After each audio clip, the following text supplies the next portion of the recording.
Konnichiwa, konnichiwa, hello everyone, good evening Japan, welcome to SkillzVault. Today we are playing the first qualifications in Japan, so to everyone watching us in this country, very important message, come play with us. The first qualifications, there will be 4.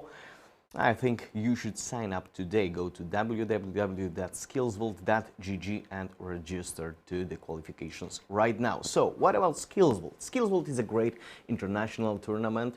Countries participating in it are Japan, of course, Vietnam, China, Brazil, Korea. A day before we ended qualifications from Korea, and you know this tournament is for amateurs scene, but we saw some professional gamers too, and I hope we will see them also in Japan. Today we will meet our first finalist and we will see 2 exciting games. I can't wait for the game to start, but before we start, a video that will explain you everything about SkillzVault. Hi there! SkillzVault is finally live. There is an opportunity to find new global esports stars who had not had a chance to show themselves so far, or who are simply hiding their presence from the world. Now it is a chance for them to be on everyone's lips. Perhaps this is what we are waiting for. Perhaps it is you who will meet your idol and try to become the best duo partner in global competition between countries. Of which countries we are talking about? There are 5 countries participating in SkillzVault. Korea. Registration starts on the 9th of August. The finals, in the other hand, will start on the 18th of September. Japan. Registration for this country will start on the 30th of August, and the final part will start on the 10th of October. Vietnam. The qualifiers will start on the 9th of September. Final part will start on the 10th of October. China will start qualifying on the 27th of September, while the finals will take place on the 6th of November. Brazil, which you can sign up for from the 11th of October, while the finals will take place on November. Both stars are for your disposal, but only if you try you'll be able to find out who you play better with in duo. Represent your country and fight for the SkillzVault champion title and for $6,000 in Bitcoin Vault per region. Will you be the best in your country individually? We will find out in the finals, but if you will win, you will get additional $5,000 in Bitcoin Vault. Don't wait, sign up now.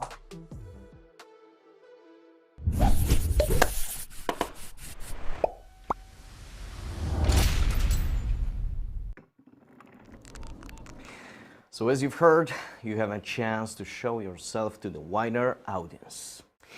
It is what it is, because we are playing here, you are playing here, but you know, where is this wider audience, you will say? Because we are starting the finals together with the stars from each region, and each region have its own 2 stars. They are attending to, of course, the finals, and you will meet them, I think, in 4 weeks from now.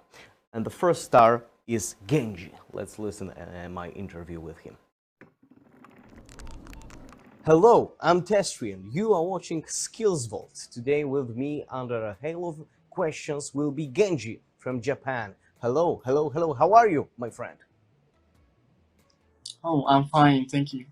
I'm fine too, that's great. So I will ask you 6 questions. Please answer to me very honestly. Are we clear about that? はい、了解です。 Okay, perfect. So let's go. The first question is, please tell me, who are you going to be for SkillzVault? 今回はスキルフルで、インフルエンサーとして出ているんです。日本の代表として出ているんですが、そこでちゃんと優勝できるように頑張りたいと思います。よければ応援よろしくお願いします。 Of course, I will keep my fingers crossed. Next question is, what do you think? Who are going you to play with?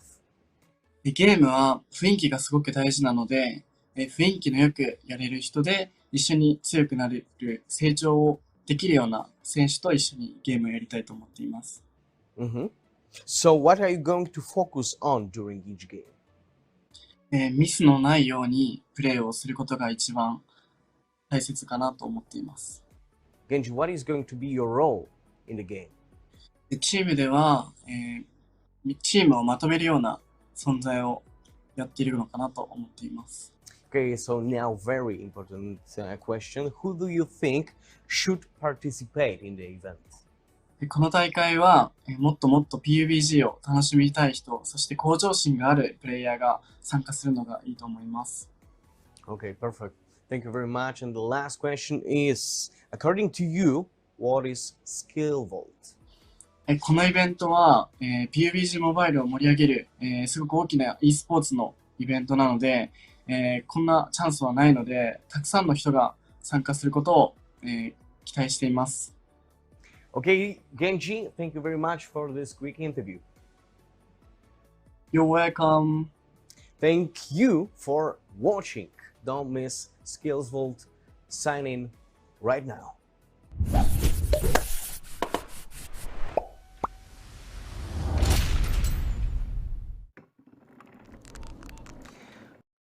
Oh yeah, like I just said, sign in right now, and I'll be repeating that every single time because we need you to start SkillzVault. Right now we have more than 40 players ready to jump into straight to the battle, and we will start in around like 10 minutes. But let's see our another star, IQ. Hello, I'm Tesri and you are watching SkillzVault. This interview is for us to get closer to our stars. Today with me is IQ from Japan. Hello, hi there, how are you today? Hi, こんにちは。よろしくお願いします。Fantastic, so I think we can start. I will ask you a few simple questions. Are you ready? Yeah, of course, I'm ready. Okay, so let's start. Who are you going to be for SkillzVault? 日本の代表としてスキルズボルトに出場して頑張っていこうと思います。Who do you think are you going to play with? やはりレベルが高い大会だと思いますので、そういったところで勝っていけるっていう部分でも、しっかりとコツコツ努力できる選手っていうところかなというふうに思います。What are you going to focus on during each game? やはり、個人ではなくてチームでやるっていうところもありますので、コミュニケーションというところをしっかりと取りつつ、勝ちに貪欲にやっていこうと思います。Okay, and what is going to be your role in the team? お笑い担当かなと。チームスポーツですけども、やはりそのチームの雰囲気大事ですので、そこをいかに盛り上げられるかっていうところを頑張っていこうと思います。Okay, so who do you think should participate in this event?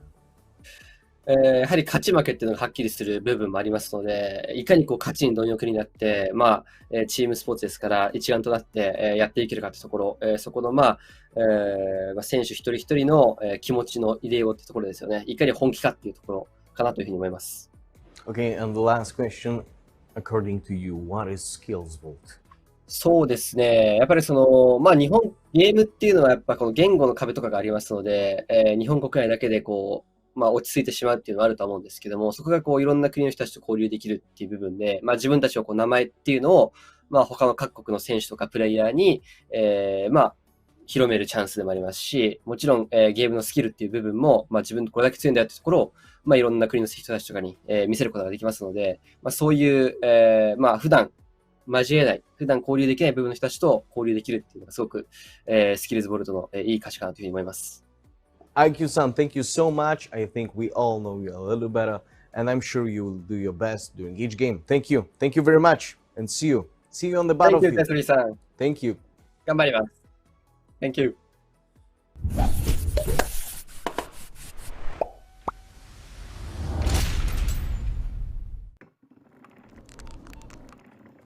Oh, I love this guy's glasses. And the Genji's earrings too, of course. So you know our stars from Japan, they are waiting for you in the finals. So if you want to play with them, you need to, of course, qualify. But the best way to play with them is to sign up to the qualifications, win, eat a chicken dinner, and play together with them. Hundreds, thousands, millions of subscriptions in their accounts waiting for you.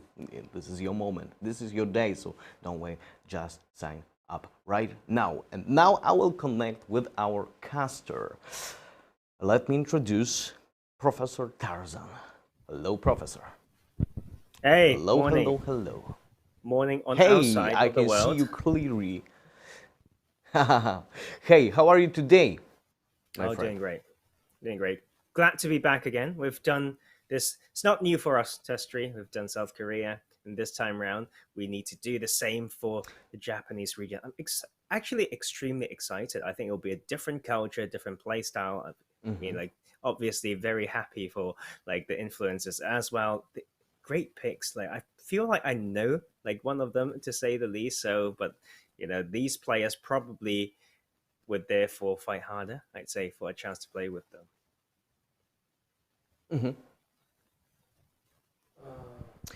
Okay, Tarzan, thank you so much. We'll connect to you in a minute, but for now I need to talk a little more about Bitcoin Vault. So thank you. See you later, alligator. My friends from Japan, we are here, of course, because of Bitcoin Vault. It is a cryptocurrency, very popular topic nowadays, and it is good to know what is going on with crypto. Don't you think? I think so, because if I knew many years ago that cryptocurrencies will be so much popular nowadays, I think I would invest then. But I didn't, and I regret. You don't regret. Just see this video. This is our expert who will tell you more about the Bitcoin Vault.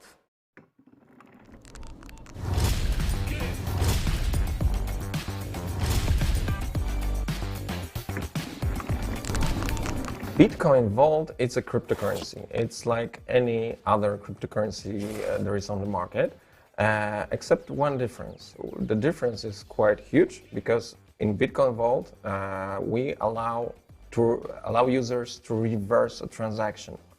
It means that if you make a mistake, if you send money to the wrong address, or you just simply change your mind, you can reverse the transaction.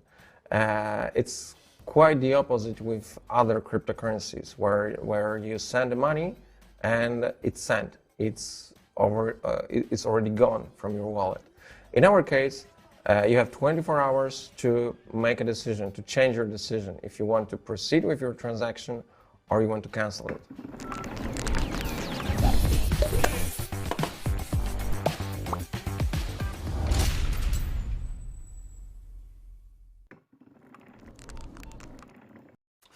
I think now you will know more, but if you're still interested in Bitcoin Vault, go to Bitcoin Global, bitcoinvault.global, and read about this. We have also some of the information about Bitcoin Vault on our site, SkillzVault.gg. You can also visit the site to buy some NFT, for example. But talking about this tournament, PUBG Mobile. This is the game we are playing with your phones, with your tablets, like mine. And we have some nice system created to compare other countries, other regions, to see the points. And you can say, what the hell is going on? But this video should explain you everything. Hi there. SkillzVault is finally live. There's an opportunity to find new global esports stars who had not had a chance to show themselves so far, or who are simply hiding their presence from the world. Now it is a chance for them to be on everyone's lips. If you are from Japan and your unfulfilled dream is to play alongside a star and become a professional esports player, there's only one way you can make it happen: SkillzVault. But how can you participate in it? It's very, very easy. You enter the specially prepared SkillzVault website, which you will find at the address skillzvault.gg. Then you will find the Sign Up tab. There you will be able to see the option to sign up for one of the 4 qualifying tournaments. Thanks to that, you will join the stars who are waiting for you in the match stage of the tournament. And which stars we are talking about? Genji Gaming is the first Japanese player with whom you can form the best duo in the fight for the global SkillzVault champion. IQ is the second Japan representative waiting for you. Remember to sign up as soon as possible. Okay, so remember that there are 4 qualifying rounds. So even if you can't sign up for the first one, we'll accept you on the second with open arms. So if you are ready to become the best, it is worth knowing how and what you will fight for. In each country, the tournament was divided into 3 stages. The first is the qualifying phase, the second is the match phase, and the third is the final. Together with the stars, you will take part in 2 of them, gaining both individual points and those that will add up to the global SkillzVault ranking. If you are the best in your country, a big share of the $6,000 prize pool in Bitcoin Vault awaits you. But that's not all. If your country turns out to be the best among all participants, you will receive a whopping $5,000 in Bitcoin Vault prize and the SkillzVault champion title, as well as eternal respect and a chance to be noticed by headhunters looking for players. If this sounds like an opportunity to you, don't waste it. Sign up now.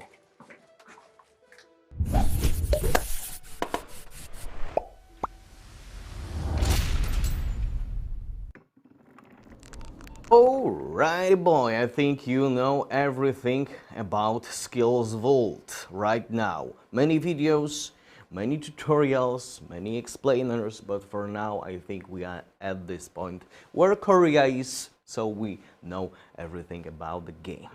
For now, we'll connect with our caster and he will take you straight into the game. Man, finally is my time. I'm extremely excited to find out. You know what? Like, because I know Genji kind of just before I became a caster of this game, right? So he is a pretty huge deal when it comes to an influencer who are great, you know, on his, you know, shooting games, FPS games. So that is great to see.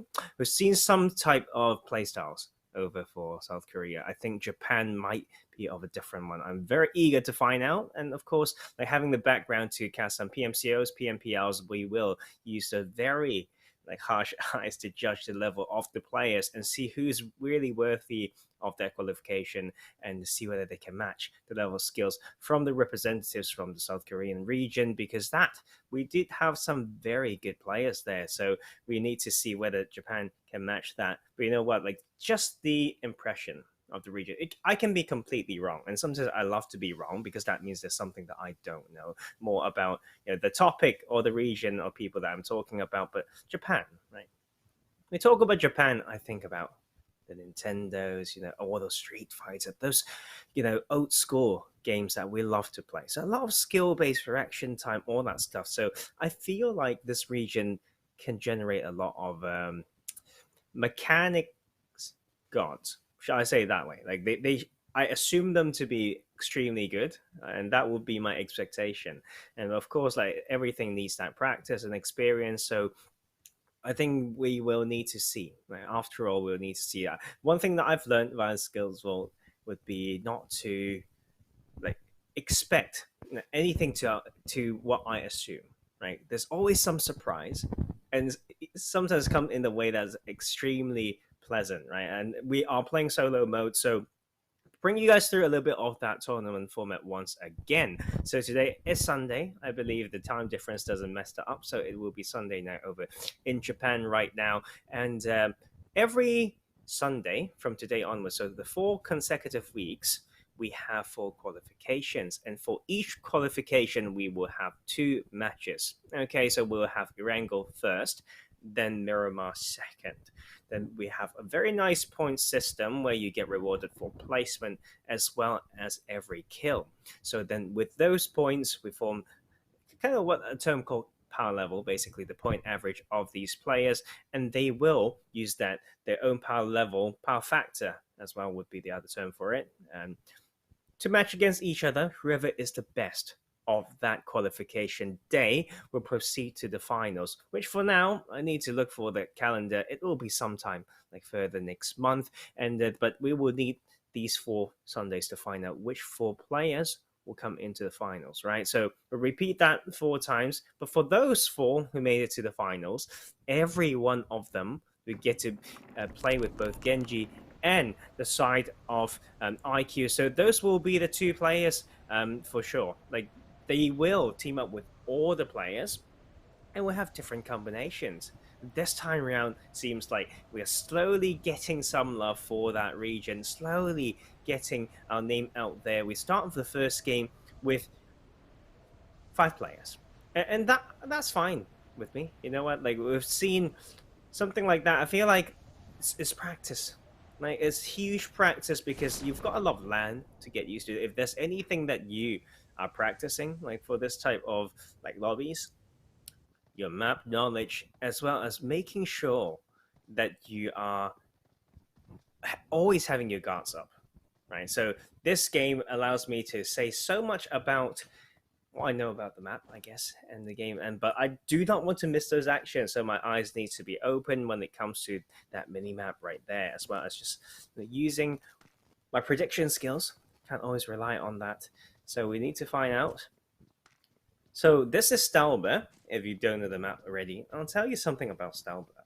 I love Stalber because it's actually very heavy in loot, and itself is so dynamic that you can see it also in arcade and war mode, because that is exactly like what we love about this game, like landscape, outplays, and all that stuff, and very interesting. There's a Korean player name in here, so maybe it is a player in disguise. You never know. Like, he could be well for the Japanese region. You know, like, he may live there as a Korean. Like, I need to find out what the requirements are.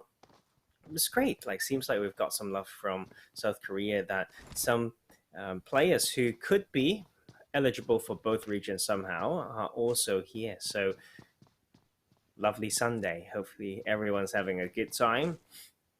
I can't imagine having a better way, you know, to like spice up my Sundays. Usually I would just like sleep late or whatnot, but you know what? Having some PUBG, I still really remember those days when I started playing the game. Like, every time I wake up, every time I'm awake, I just want to play a few, you know.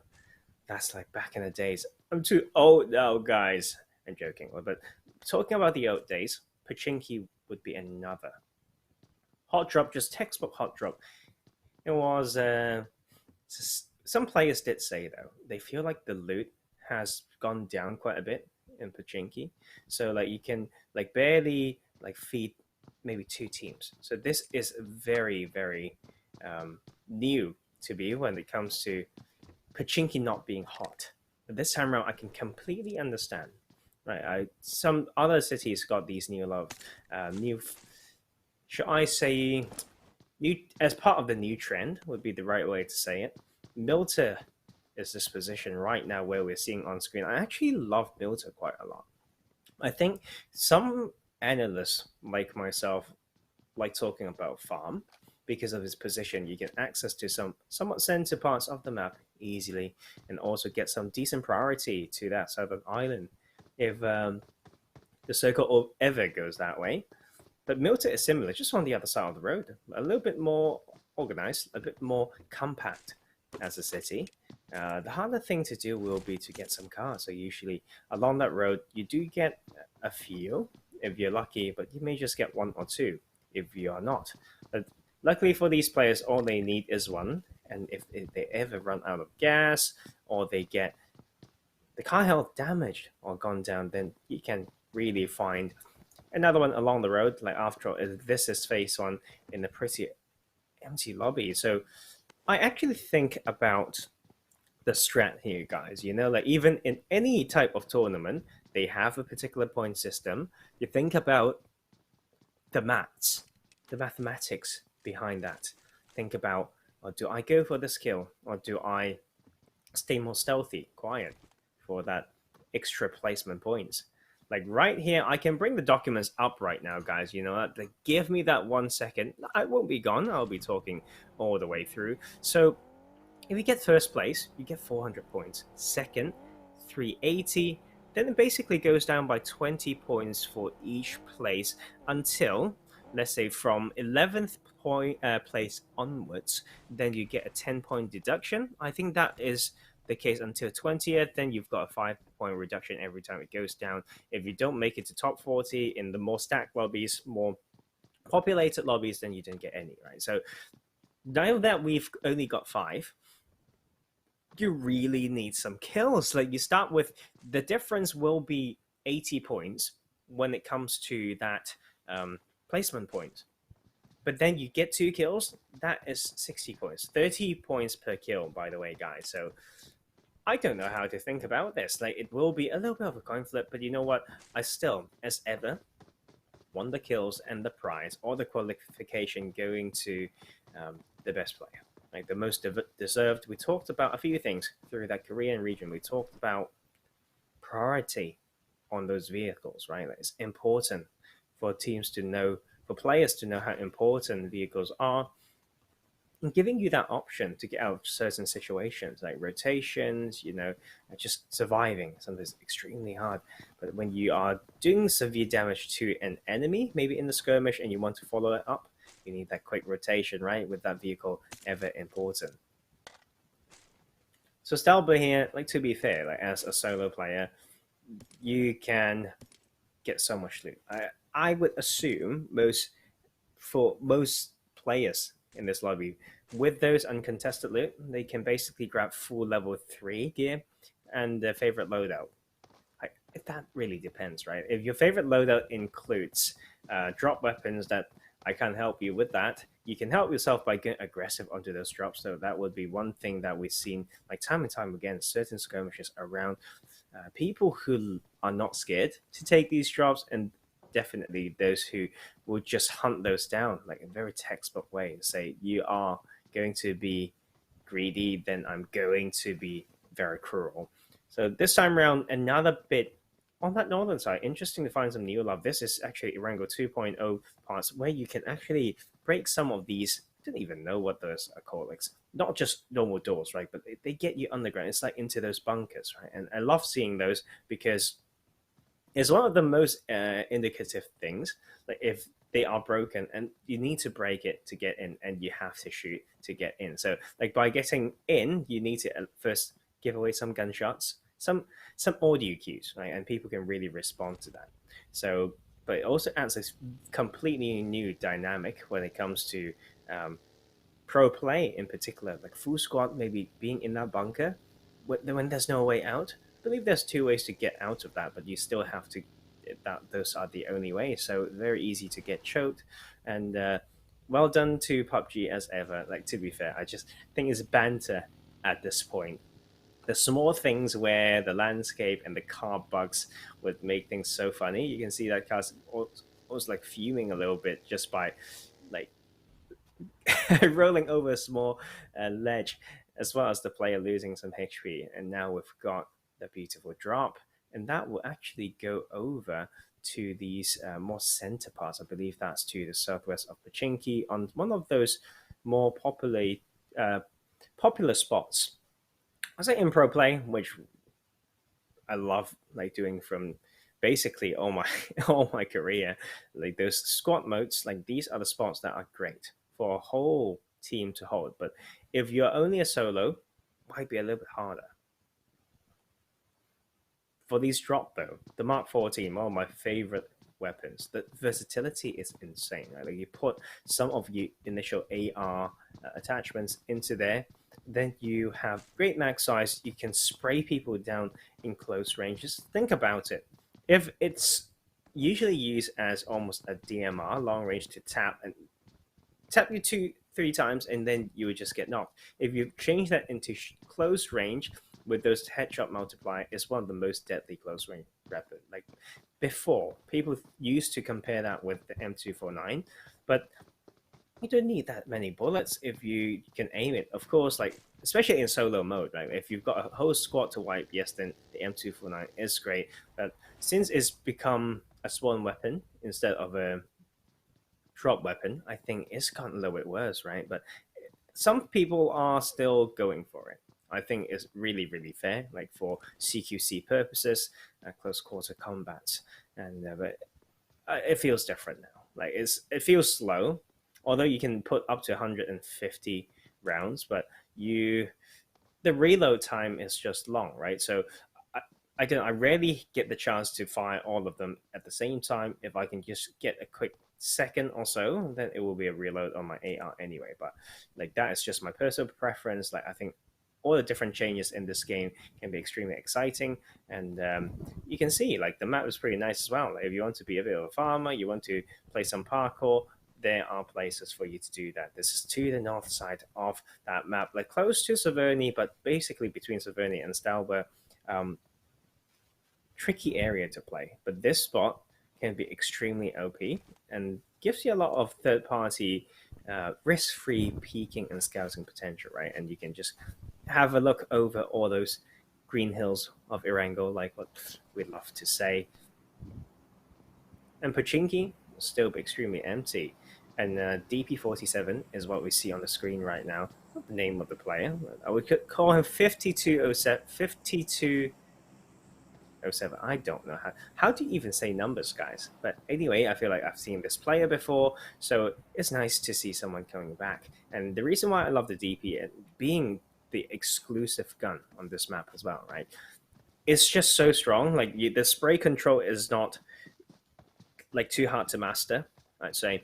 And then when we look about how people use it, like, they can use it for spray, but there are also people who love using it in like manual burst mode. So you fire in three rounds or 5 rounds of burst, and they can be extremely accurate in those initial bullets before the recoil goes up, right? So that was basically what our most recent world champion taught us. Like, Paraboy from Nova XQF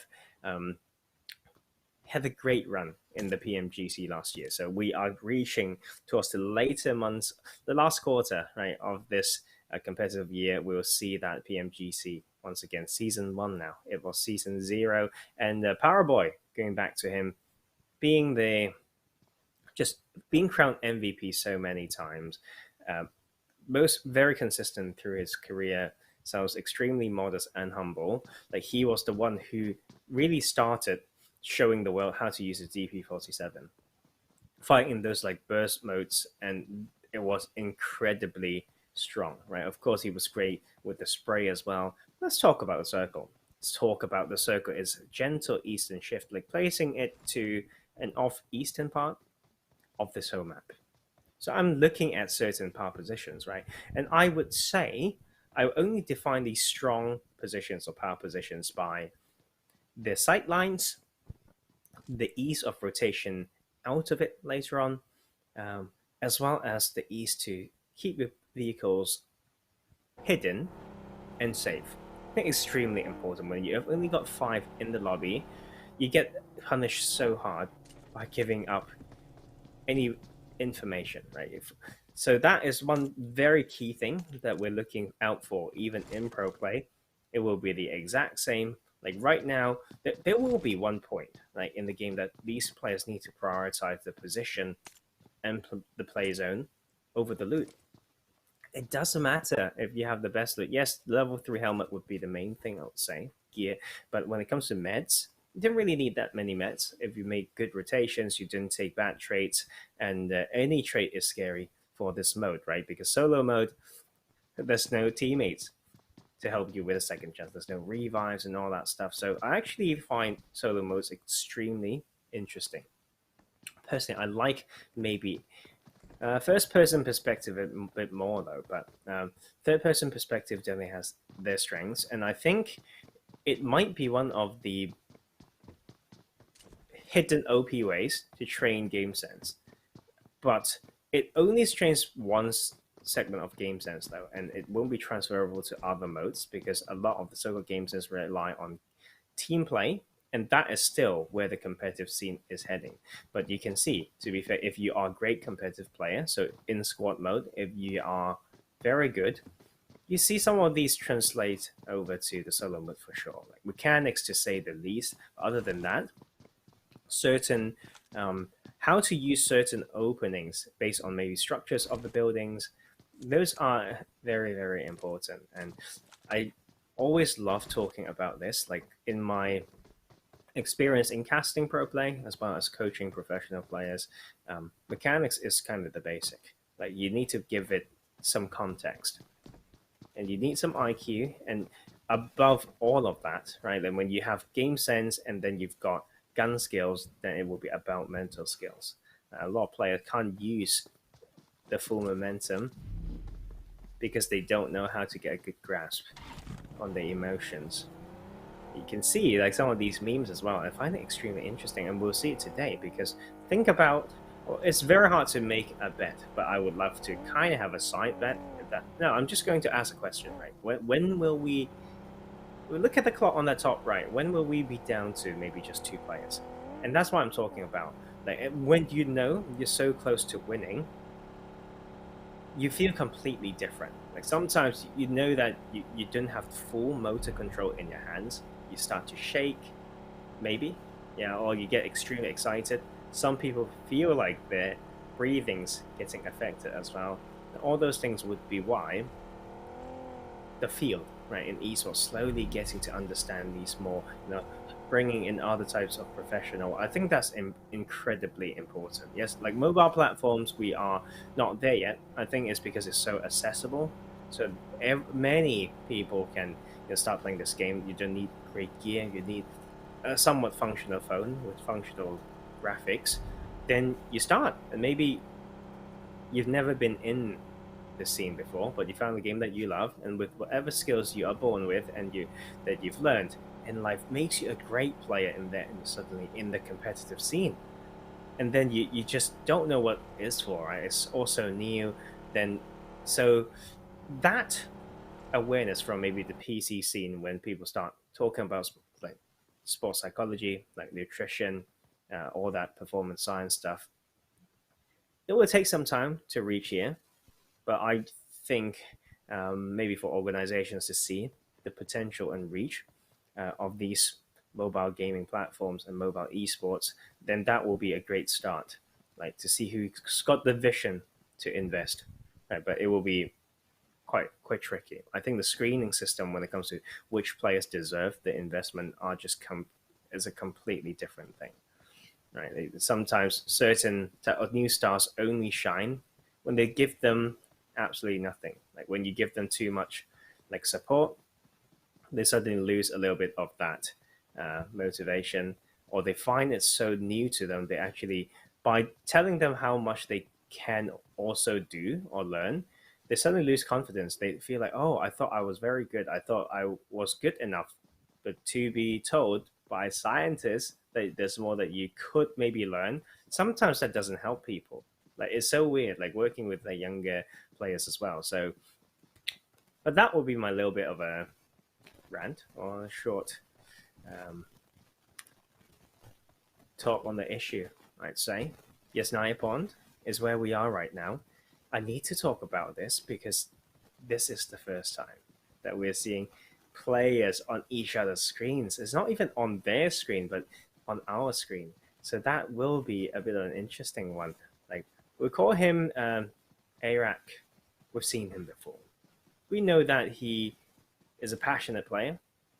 This time around, haven't even gotten the car yet. And this is why. Like, you can be reckless, you can be very slow in whatever, but in terms of movement, you need to be very, very ready. And that will be #1 opening fire with the AK, but just didn't have the trigger discipline quite there. The aim was not following up, but he's got the chance with that very, very open grounds. He will miss the chance to get even further. That will be Arak getting the chance to heal up, but with #1 opening fire there, that means more players will be drawn to this area because that is the audio cue. And this is a bit of a funny position to fight, as a little bit not too far from the zone, but far enough to say that maybe there's a different spot that will give you more security.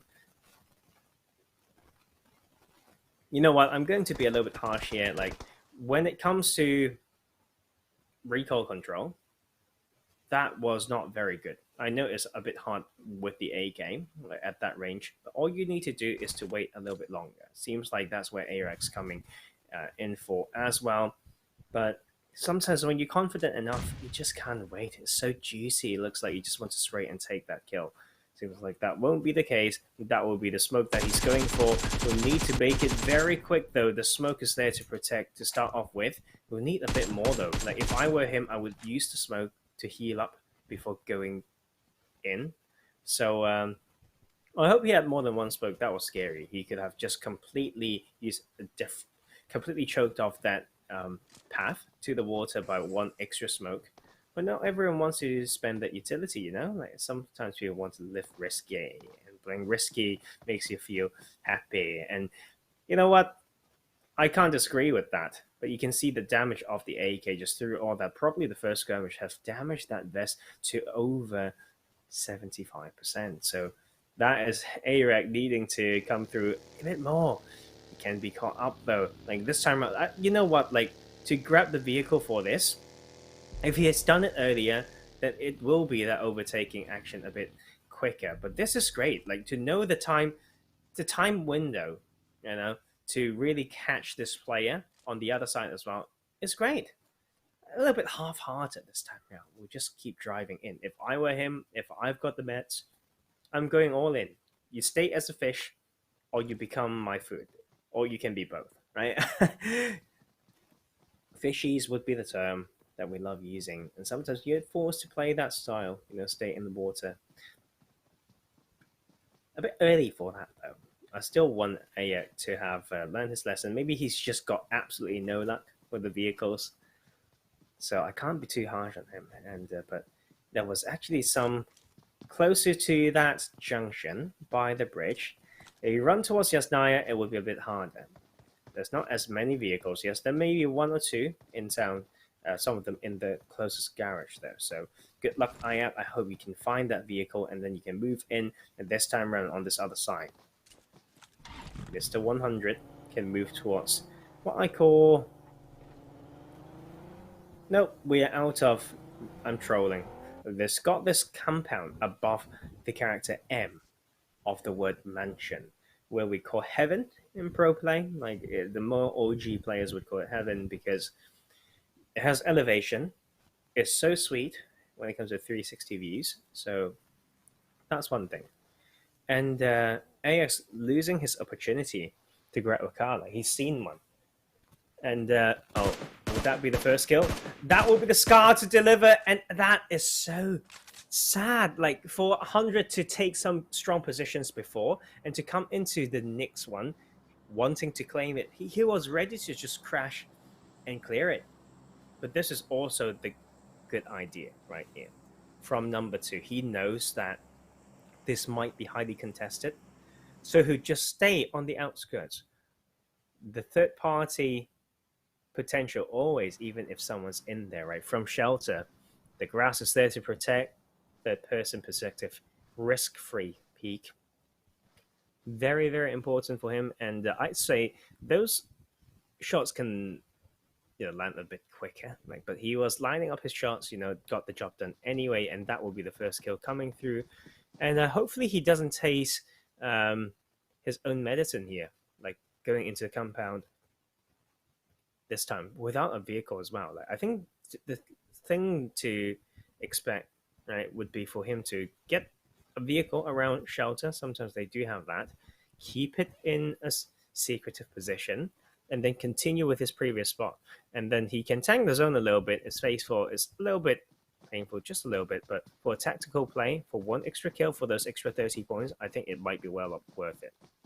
It would be very, very worth it.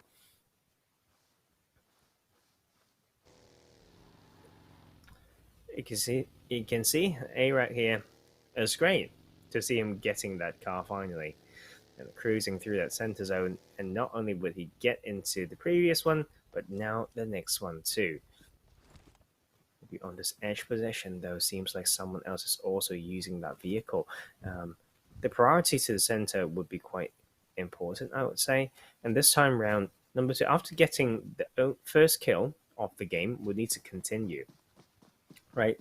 Not continue with running in, not just with looting up. He needs to get into circle. But luckily, like, the person that he killed brought in a car. So that was extremely important, like when it comes to that rotation. And you want to be quick in these later zones. Like, it's very, very painful, that blue zone. Like, of course, some of these players got the time to loot up. But I'd say the priority to mids doesn't need to be too high. I'd say 3 first aids is more than enough if you don't take bad trades. Would be that utility that's so important. Like, let's say everyone's very good in surviving this game, and in those last skirmishes, you need those utilities to make a huge difference. It might be straight up a kill, right? So maybe, yeah, I'm thinking about the optimal setup for the stuff in the backpack. I think utilities would be huge, the biggest one. Bullets would probably be the least. Like, I would say comparatively, the biggest difference between solo and the usual pro play, because you kill one, you get some. You don't have to stay in somewhere to control with a full team to spray so many players and teams away. Like, you can be very opportunistic, like very nice quick sprays, and then that's it. Yeah. Very, very quick sprays, and just like 3 to 5 bullets, that's a kill. You don't need a lot of bullets, so just make sure that you can land those shots. A-Rack here, just being quite open in this position. Yes, he can find a player. He needs to land those shots, though. It's not the easiest thing at the moment, especially when he's got someone to his left. So everyone knows that it's this type of open ground, avoiding the most obvious bits of that map being in those compounds, and just needing to keep their eyes open. Now the blue zone comes in, we'll have 6 first 8 to buffer that, and that will be team number 2 or player number 2 slowly coming in. We'll have enough resources to boost back up, and not too far from the zone either. So all 4 players got essentially a spot in the circle, except this one, as we've seen on that screen. But this the time, though, is tricky because he's got sightlines onto some players, but he hasn't got a position in the circle himself. That means if he opens fire, someone else may look this way and spoil his game. Like, so this is one thing that I love talking about in pro play casting. Like, I think if you want to be a pro solo player, it will be the exact same. Right, this time around, like, if you have access to this compound, man, I would use some of those rooftops. That's extremely important. There goes the DP waiting to use that, and that's 5207 holding that spot, actually not landing all the shots like he needed. But that dominance or presence that he showed will actually be not to his favor. When you open fire in this mode, you always want to just land a kill. That's it. Like, that's the skirmish done, right? Like, in the other modes, you think about, oh, we're trying to play loud, we'll push you away, scare you off a little bit, don't come close to my compound and all that stuff. No, like, this time around, like, you open fire, you need to get a kill. Like, otherwise, it's just not worth it. And that will be number 1.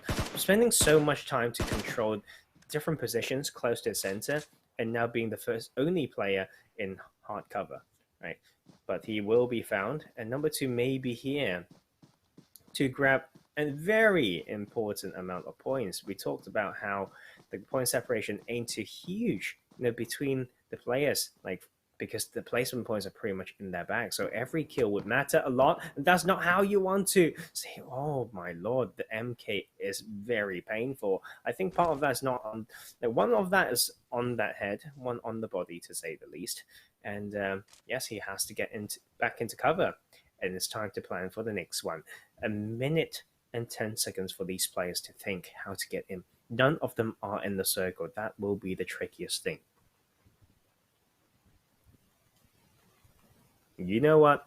I don't even know how to play this one if I were them, because the info may not be complete. Yes, you know somewhat where they are, but you need to use so much utilities to get yourself safe. And sometimes, like, if you, in solo mode, if you see 2 impatient enemies going into the zone, in this absolutely open field, it's a bit too open. Like there's some rocks for them to play off, and that will be what some of these players need to go for. Like otherwise, it will be down to a spray down. And as you can see, team number 2 just very patient as ever.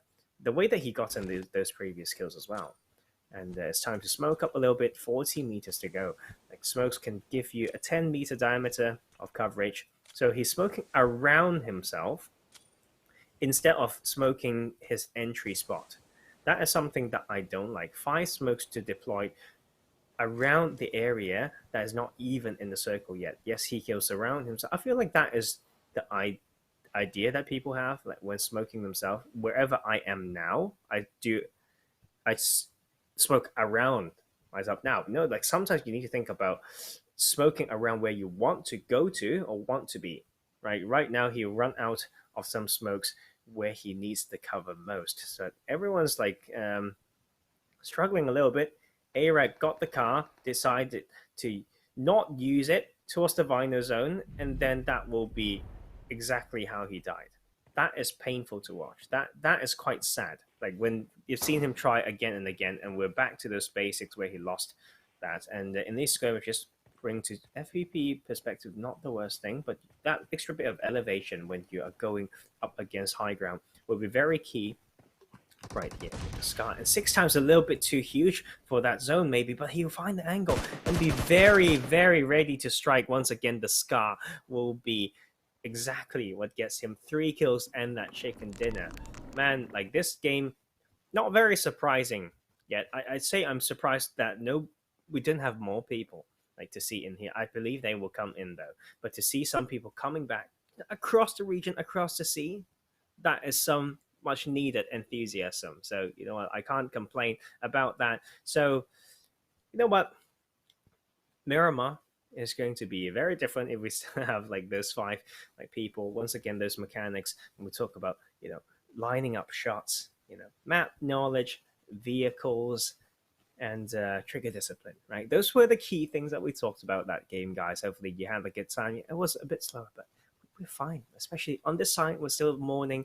Let's start the day a little bit more calm, but the desert dunes of Miramar may not be the same. So hold your seat. We'll be back in a short while. 皆さんこんにちは、源氏です。今回 PUBG モバイルの海外イベントスキルズバールトという大きなイベントに僕は参加しているんですが、世界中の e スポーツの選手が、この大会に集まり、盛り上げていこうというイベントなんですが、たくさんの人に見てもらいたいので、よければ、e スポーツに PUBG モバイルを楽しんでいて e スポーツに興味がない人でも、よかったら、一緒に見て盛り上げてもらえたらなと思っています。よかったらスキルズバールトをご覧ください。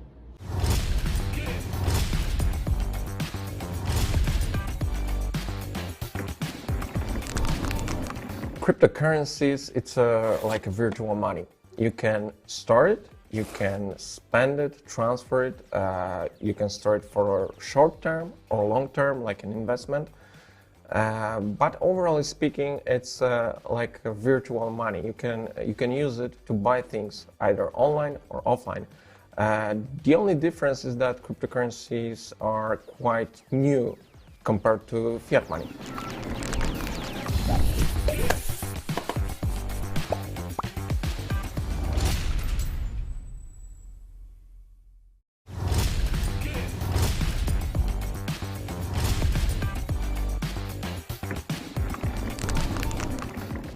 Virtual cryptocurrency wallets allow users to store crypto, to store different kind of coins or tokens in like a virtual wallet. It's the same as your traditional wallet. You can have euro, dollars, Korean wons, whatever. In a crypto wallet, you have the same, but you store cryptocurrencies online or offline in your virtual wallet.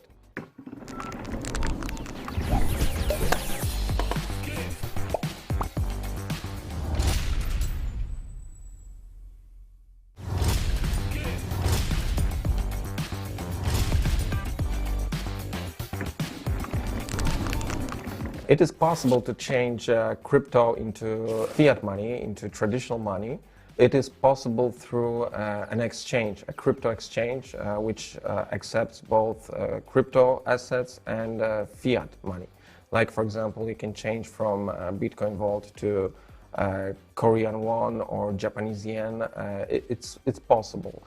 You just need to have an account on a crypto exchange.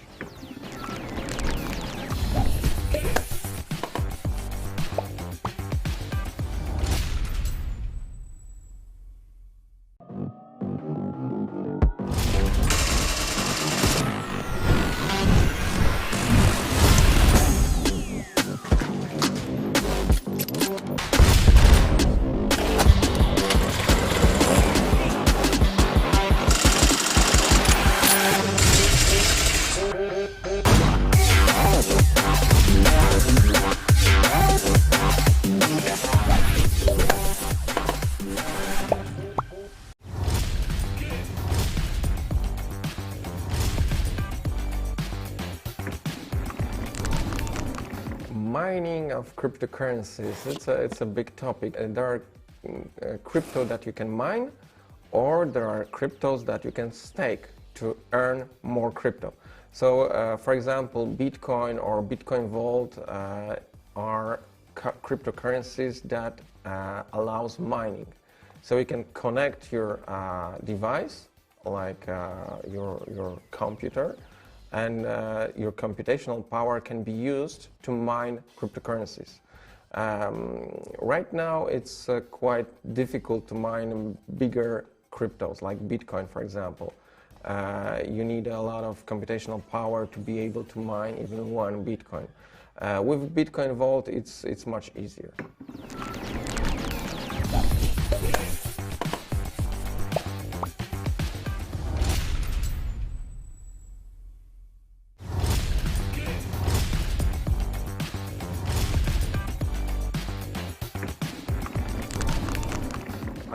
Bitcoin Vault is the only cryptocurrency on the market that allows reversible transactions.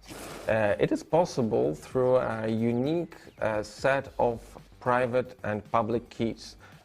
We use those to allow users to perform different kind of transactions. So, for example, if you are sending crypto from one address to another, you are using a combination of one of the three keys.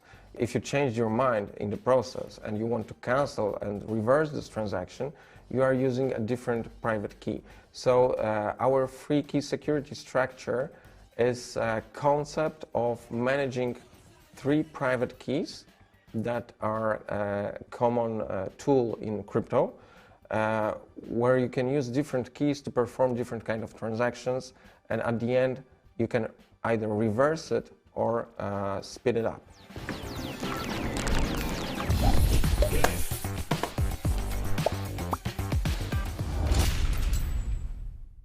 皆さんこんにちは、源氏です。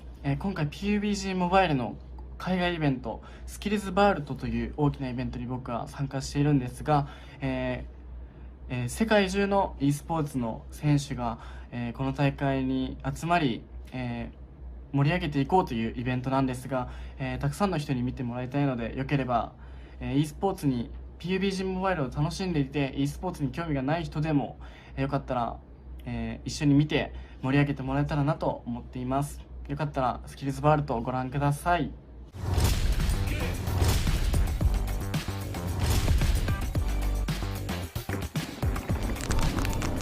Cryptocurrencies, it's like a virtual money. You can store it, you can spend it, transfer it, you can store it for short term or long term, like an investment. But overall speaking, it's like a virtual money. You can use it to buy things either online or offline. The only difference is that cryptocurrencies are quite new compared to fiat money.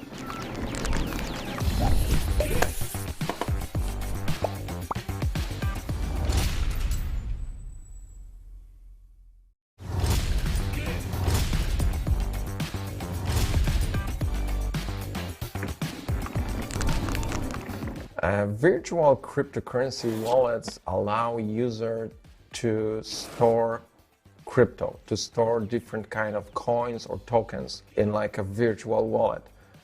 It's the same as your traditional wallet. You can have euro, dollars, Korean wons, whatever. In a crypto wallet, you have the same, but you store cryptocurrencies online or offline in your virtual wallet.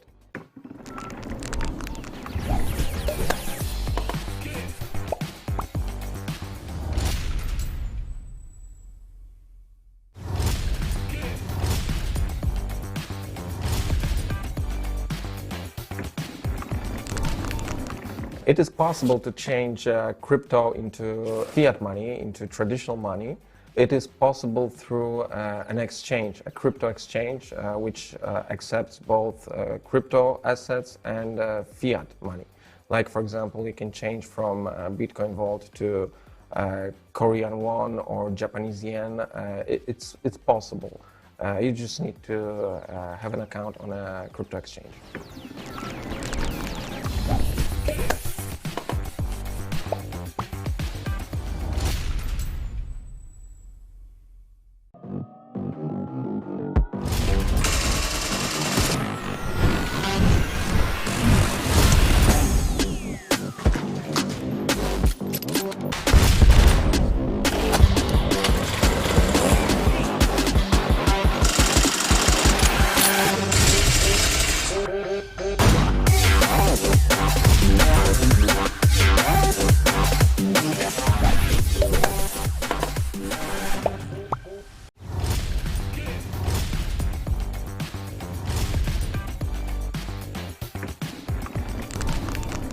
Mining of cryptocurrencies, it's a big topic. There are crypto that you can mine, or there are cryptos that you can stake to earn more crypto.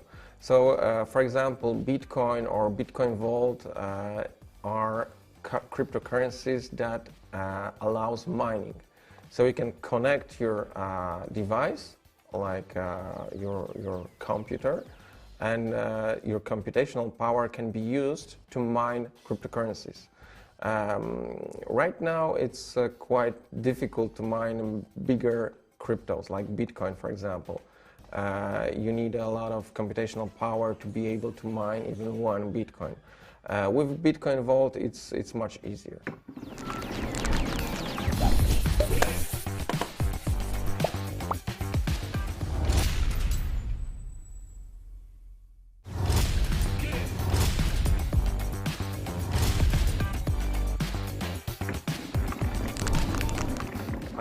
Bitcoin Vault is the only cryptocurrency on the market that allows reversible transactions.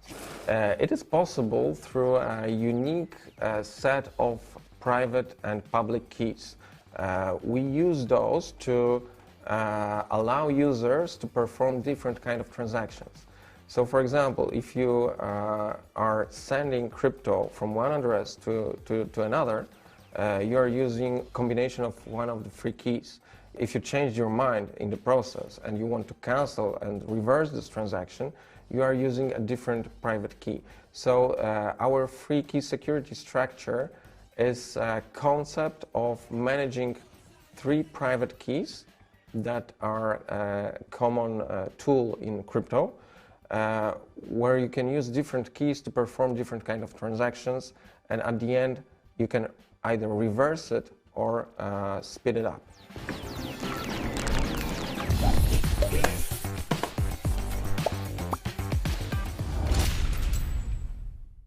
皆さんこんにちは、源氏です。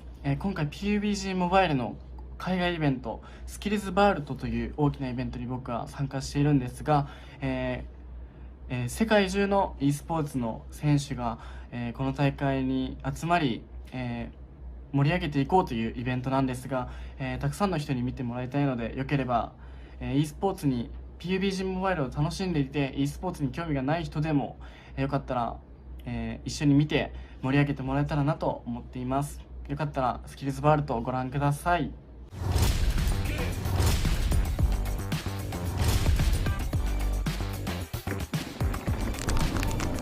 Cryptocurrencies, it's like a virtual money. You can store it You can spend it, transfer it. You can store it for short term or long term, like an investment. But overall speaking, it's like a virtual money. You can use it to buy things either online or offline. The only difference is that cryptocurrencies are quite new compared to fiat money.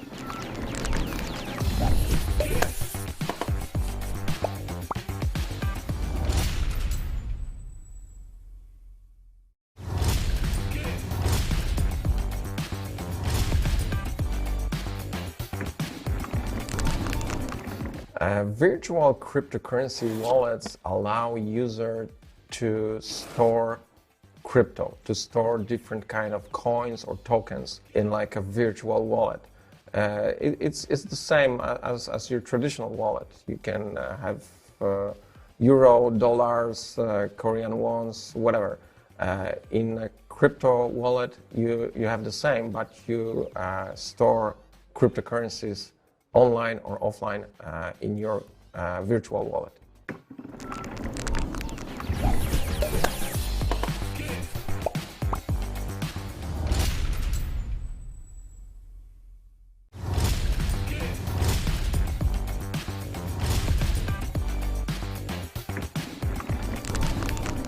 It is possible to change crypto into fiat money, into traditional money. It is possible through an exchange, a crypto exchange, which accepts both crypto assets and fiat money. Like, for example, you can change from Bitcoin Vault to Korean won or Japanese yen. It's possible. You just need to have an account on a crypto exchange.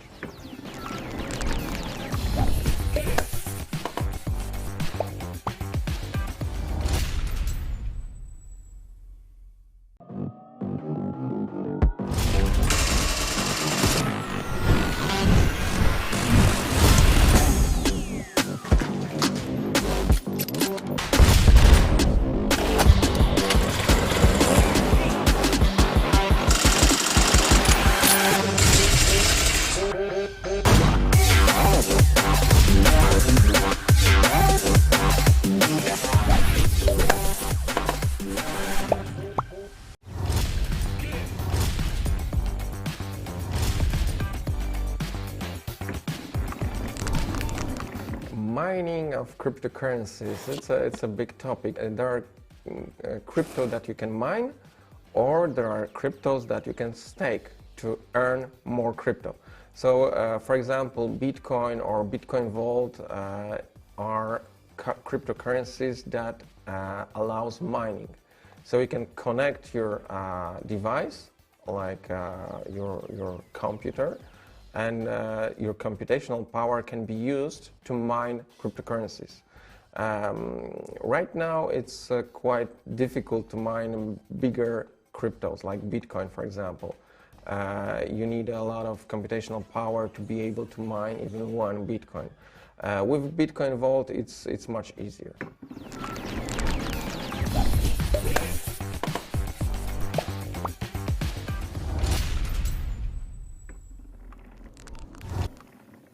Yo. Hey, you're not alone this time. I'm not alone. You know what, guys? Like, I've been waiting for Sandstorm to get on. I mean, like, if I like to make him not wait. around Erangel, he likes to come in with a little bit more style, right? But we can't. Like, I'm disappointed in him because he's. And you honestly. Oh, I'm sorry. I'm so sorry. I let you down. I'm so sorry. Wait. No, I've got everything it's okay. planned. I'll make it better. There. There we go. Better? Okay. Now I can say what I wanted to say. Like, now Okay, we're on to Miramar. Okay. Onto Miramar. It's all cool. Who else is cool and ready for the desert dunes? It would be someone with a pair of sunglasses, right? And that's not going to be anyone but Sandstorm. I should probably. There we go. I will try to forget everything before that. Welcome, buddy. How are you doing? I'm good. Honestly, I'm kind of surprised. Of the first game and the results of the first game, but I do want to see what's going to happen with Miramar. I do want to see what are we going to be seeing from these guys as well. Do you think we're going to be seeing the same kind of play style, of course, that we've seen in the Korean qualifiers when it came to, let's say, mainly weapons, because we've rarely seen a lot of snipers being used in yesterday's games and even in the previous weeks for the first couple of qualifiers. So very curious to see what's going to happen with the second game. And honestly, I'm excited to see who's going to join and who's going to be the first person to qualify and be the representative, I guess, in the finals as well. That's going to be quite exciting. Yeah, no, absolutely. You know what? Because, you know, like sometimes I feel like I'm just not in the mainstream, like of maybe contents, right? It's like, yes, like these guys look so cool. I can't believe that I don't know these influencers. But this time around, not the case anymore. I've heard of Genji. Insane. And I talked about, you know, skills, mechanics, 6-finger iPad, boom. And he can do these things, like where he would use the emote to bait some shots out. That's insane. I can't wait to play with this guy. But you know what's sad? I don't think I get to. I don't think I qualify to play, first of all. And two, I'm just sitting here. Like, I'm so sad right now. Someone help me. I mean, look, in this scenario, I actually do have several questions. So you mentioned one. He uses 6 fingers and he plays on an iPad. Yeah. You see, that when I look at it, I see I see a huge difference between, let's say, you know, let's say mobile players, and then you have, let's say, you know, emulator players and iPad players, right? The way I see iPad players is they're definitely a lot more stylish than mobile players and let's say emulator players, right? They're definitely a lot more stylish. They just have so many, I guess, because of their capability of actually playing with 10 fingers if they wanted to. Like, I know there's a player, for example, in the MENA region. He loves to play with the iPad. He plays with 10 fingers as well. Absolute beast, right? Absolute monster. But if you put him in a competitive aspect, you won't see that. So that might be something that could benefit them, you know. And you said it yourself. He likes to toy around. He likes to do a couple of dances, couple of moves here and there. Maybe one of those moves will be his downfall. We don't know. That's the thing. We can expect it to happen sometimes like that. And you can, if you give someone an opportunity to capitalize, if you give someone an opportunity to surprise you, maybe they will. Maybe they will. Because we all know, we've all been at a point in a game where we're just doing so well. We start memeing, we make a mistake, we lose, and then we're like, okay, well, we just go to the next game. It's still possible for this to happen at the competitive level because there are teams that are just leaps and bounds better than other teams or better than other players. For example, so exactly. I still think even at the competitive level, this is bound to happen. Yes. Wow, that's entirely true. I can see that possibly happening, but you first, you know, catch him off guard. That guy's got pretty good reflex. But I think is interesting, right? We talk about, you know, platforms. There's something that, you know, as someone who played on more than one platform, like I played on mobile as well as iPad, you can see the control comes from, of course, like screen size, but also whether you would use the gyroscope or not, right? The gyroscope, like full gyro, is basically the industry standard now. I would say you can't say people need to go for that, but a lot of players do because it compensates the difference in like where you want to maybe use the red dot, right? Like that one sensitivity won't suit you in the very close range where you have to swipe almost across your screen, but that same sensitivity would be too high like for something else, right? In the mid-range hipfire. So the two types of control that will give you more versatility in the scenario. So, but holding an iPad and playing gyro would be a different thing. You need some, you know, muscles to do that. You probably need to build a different frame in the case, you know, to play it that way. But you know what, there's different ways. After all, muscle memories can be developed. You just find a way that works for you.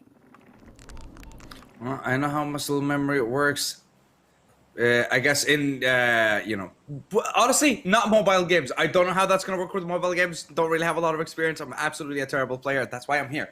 But here we go. Ladies and gentlemen, we are jumping into the second game of the day. And looks like we have 3 contestants. We're going to be, I guess, fighting for that first place spot.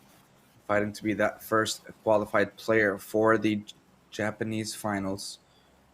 And you know what? Let's see how far away they drop from each other.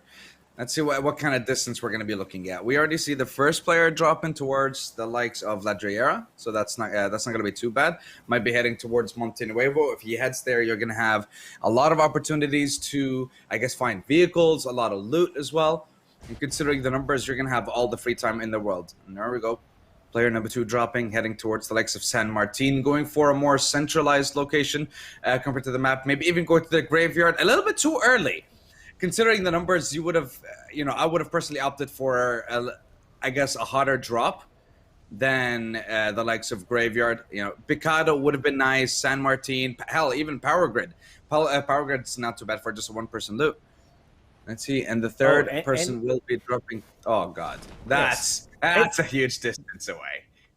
That's, you know what? Like I think might as well have some fun.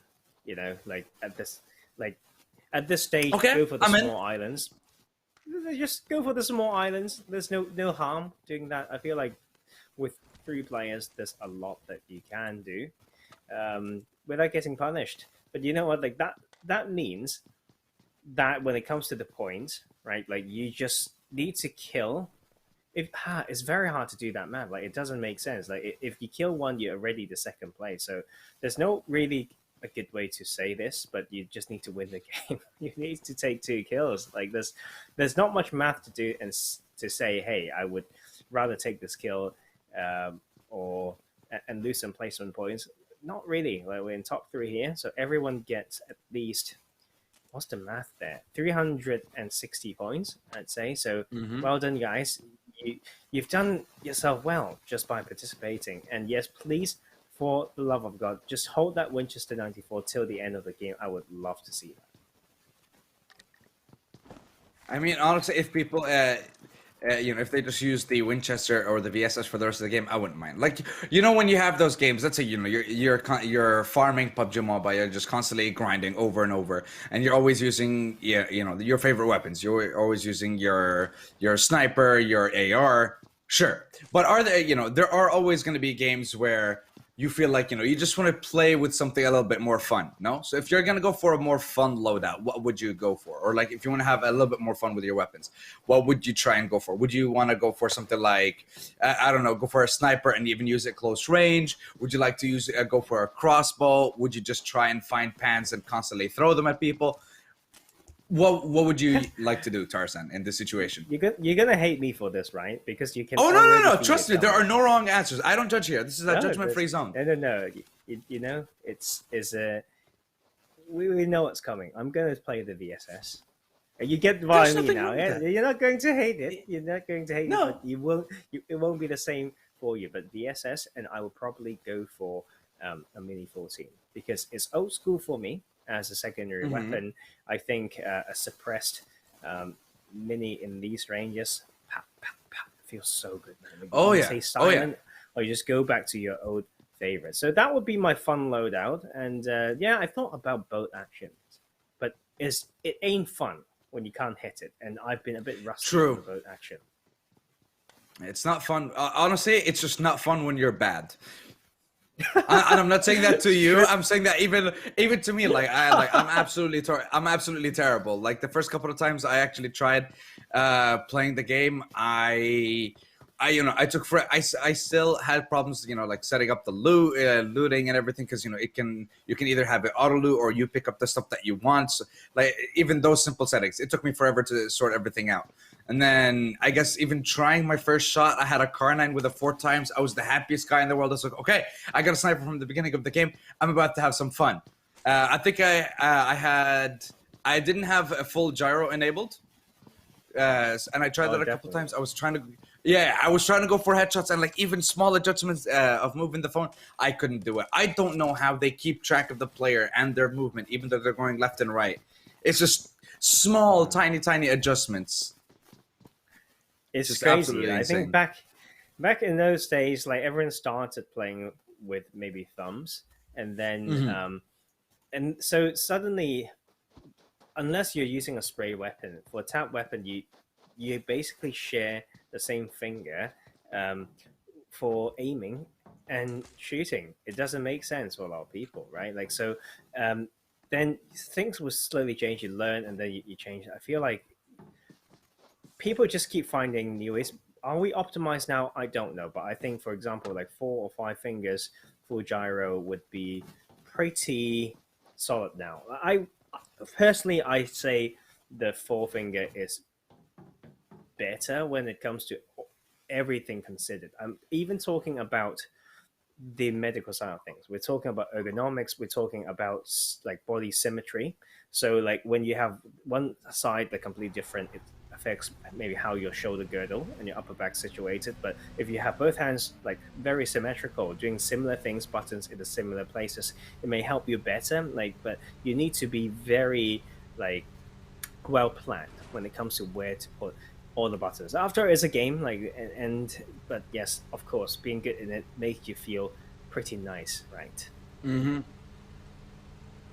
Like I think there's nothing more satisfying than, I guess the best, one of the best scenarios I've ever had is like when you're a duo, but your duo partner's dead, or like when you're the last member of a squad and you got a sniper, you're playing long range, and you actually manage to get like a squad wipe just with the long range sniper. For example, here, like when let's say you have an AWM, you got an M4, you're in a 1v2 scenario, they're about 250 meters out, you got your own car, they're hiding behind a couple of trees, they're out in the open. You get that first peek, bam, you get that headshot. Okay, I'm gonna move up a little bit more.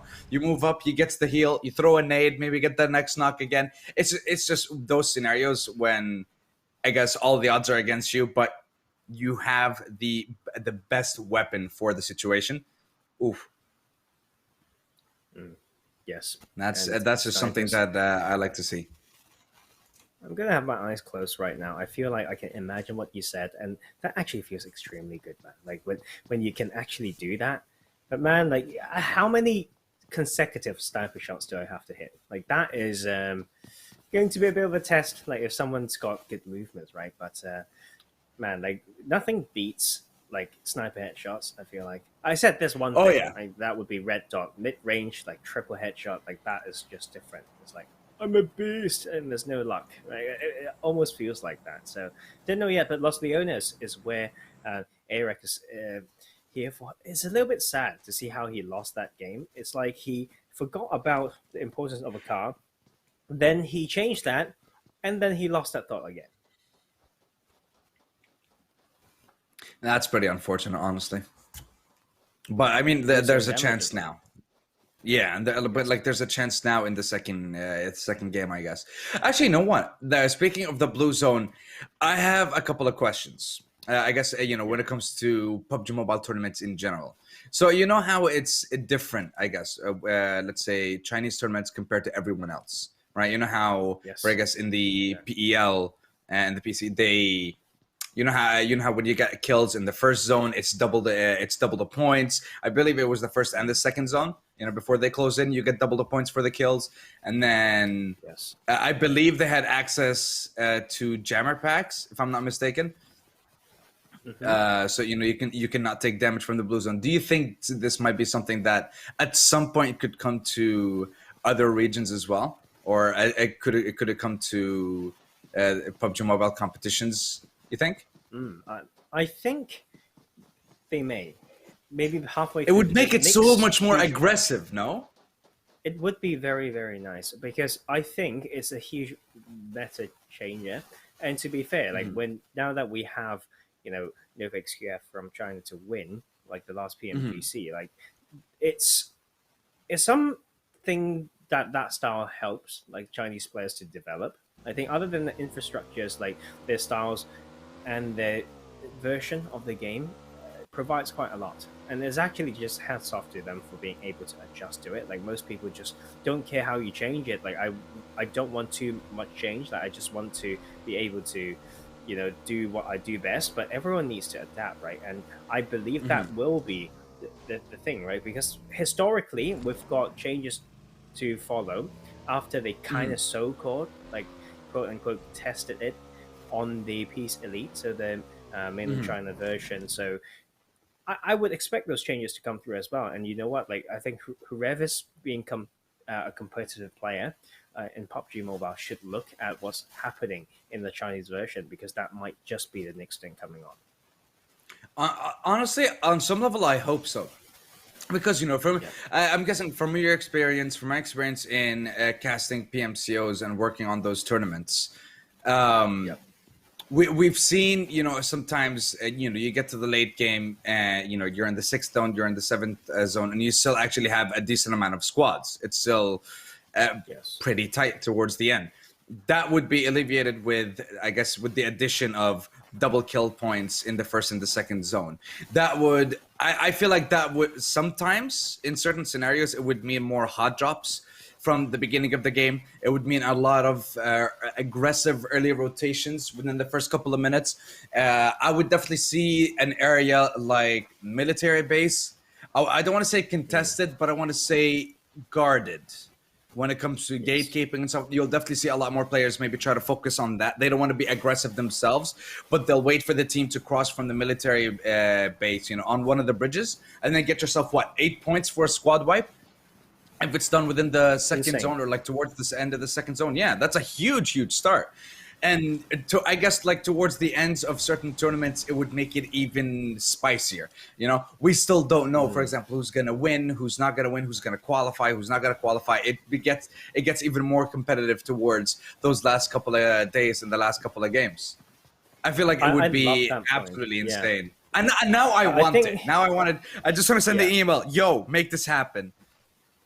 You know what? Like, I think it might be on its way. Like, sometimes they've planned for that already. The system needs to be able to handle that, though. Like, I think when it comes to scrimmages and all that, like certain rooms, they need to be able to customize that. Like, otherwise, it will just need to be done in an overlay or whatnot. So, if that is not something that can be implemented even in the scrimmage scene, that will really change things up, right? Like, people can't get that proper practice. So there's more that needs to come with that, but I'm with you completely on that. I would love to see that. That would change a lot, and it will really recalibrate how like players play this game. And maybe with that changing point system, it's not just early game style. It will slowly migrate into the change of the style of across the whole game, across all phases, right? So I'm with you. I would love to see that. Like those double points in the first 2 zones, man. Like those would be very, very sweet to see.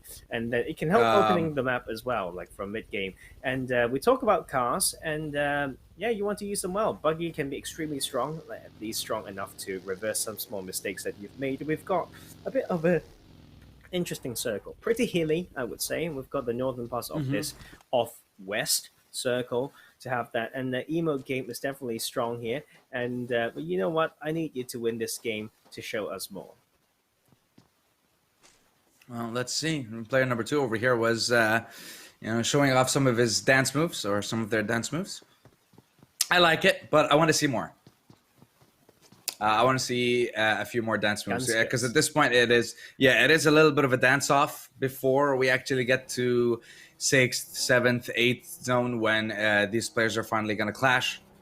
I mean, plus here's the thing: we have passed 14 minutes into this game, right? Look at this player's loot. It's weak. It's actually extremely weak. Yeah, you're talking about a level 1 helmet, a level 1 armor. Yes, you have 2 first aid, you have a med kit, you have a couple of energy drinks too, but that's only 2 energy drinks. You're gonna need a couple more. Yes, you're only up against a few players. There's not many people that are gonna be contesting that first place spot with you, but it's still, you'd need some proper loot. At least he has some good weapons for now. Meanwhile, FB over here. Damn, like, I mean, he came from Picardo. Like, how can you not have like some level 2? Like, I'm just exactly like his mum took his phone away and now gave it back to him. So that's probably who I. But sometimes when take the phone from him and then just come back and just delay looting phase. Like, have you heard this term before? I love using it, and I feel it sometimes. Sometimes you can get flanked by your mum. Flanked by mum would be probably. Oh yeah, of course. Okay, FBM sounds pretty good. I mean, this is one thing I'll say, right? I guess in our days when we were just starting off in gaming and stuff. Come on, FB, come on, bro. When we were starting off gaming, I'm assuming for me and you, it was on a console, it was on a PC, right? So whenever we're playing an online game, we get ganked by mom or flanked by mom, and then turn off that game. Mom, it's online. I don't care. Turn it off. That's a problem, right? These days, with PUBG Mobile and stuff like that, no. There's no pausing. They just take the phone. Exactly. They can't take the PC when you're halfway through a game. They're not gonna unplug the console halfway through a game, but they will take the phone because they'll just lock it, and there you go. It's simple as. So for us, it was actually a little bit, just a tiny bit more secure. In our day, they have it a little bit more difficult this time with, I guess, if your phone gets taken away, well, GG, you're done. Oh, they can Let's at have a least look hide here. easier, though. I'm not saying that's Yeah. a great idea, but you considered lucky if you haven't had things unplugged. Okay, like True. I'm gonna unplug your your pacemaker or something. You never know. Like it's things are changing now, right? Like so, it ain't going to get so dark or so sad. But I think it's about that balance. I'm always the advocate of that. Like after all, like I like to say, I've got some very different aspect of my life that people consider to be very incompatible or very different. But I don't think it has to be the case. Like you don't have to suck at life or suck at school to be a decent gamer. Like you just need to see the transferable skills and all that stuff. And I can talk about these all day because it's very close to my heart. And to be fair, it was also the most heartwarming moments. Sometimes we're talking about these like with my fellow gamers, people that I coach, I work with. So you know what, we will always be around the corner if you're ever interested in these topics. And I think it will add a lot of perspective to whatever we're doing here. And like right now, like 7 first dates, I think is a bit overkill. Like you need to make a lot of mistakes. Not really though. Not see, that's the. Really? I mean, okay, on some level it might be, but he just wants to be really ready. Okay, he wants to be really prepared, and there's nothing against that. Like that player actually went and picked up, I think, definitely more than one drop. He has level 3 helmet, level 3 bag, level 3 vest. He already has an AWM, so he's ready to pop some heads. He's ready to get some kills. He's ready to get some one shots. So I want to see if he's going to be able to do that. You have another player who has an MG3, so if we actually run into a close range fight, that's going to get quite interesting. We're seeing FB, he's currently in Chumacera, enjoying the views. Player numero uno is still on the outskirts of Picaro. He's going to start making his move. Actually, you know what? I asked you for your favorite weapons, or I guess, your more fun weapons. If I didn't give you my response. If I was to actually if I really wanted to have some fun, I would pick the weapons with the most ammo. So obviously, I would go for the M249 and the 150 bullets with the extended mag. And, well, that's for close range. I want something kind of long range with a decent ammo. So I think I might just stick... You can go double M249. People can still put honestly, yeah. I wanted to go double M249. I don't even need the big scope. I'll just use like an iron sight on one, maybe at 2 times on the other, and then I'm Gucci. I'm fine. And I'm just gonna use those. Plus, whenever I'm like, you'll know when I'm firing because I'll be telling you like I'm suppressing fire, and then I'm just gonna let it rip. I'm just gonna destroy everyone. Yeah. Oh man, like Or I'll just fire one bullet in each gun and then have to reload both of them. And then, you're going to die, and it's going to take me half an hour to get to you. I'm sorry. I'm one of those guys, okay? I'm one of those guys. If I shoot one bullet from 150 mag, I will stop. I will reload because my OCD will not allow it. But he's right behind you. He's right behind you. We've waited 20 minutes. Come on, number 2. Oh, that's actually a couple of good shots. Yeah, he just needs one more from the M4 to secure the kill. That's what I'm talking about. Just the fact that he has the one level 1 helmet. That's going to cause such an issue, but the fact that he's still alive, he's made it out in one piece. Oh, how unlucky. 30 points just drive right by. But really good shots. Like I think a quick response to the car sounds, the audio cues, and at least a double headshot. Like you can see that's absolutely destroyed. Like, and that was crazy. Like, and you know what? That's why you need to reload M249, find an extended mag so that Sandstorm can be happy. But I feel you. That one bullet makes a lot of difference. But that carries over to M249. That is, we've all got some OCD to a certain extent, right? Because we know that's not going to make enough difference probably. But in the vector, without an extended mag, I get it, right? Like those, I get a lot more. But Well, he got out of here alive. I hope that would be this time or the sign to a little bit more. Like, you need some better gear.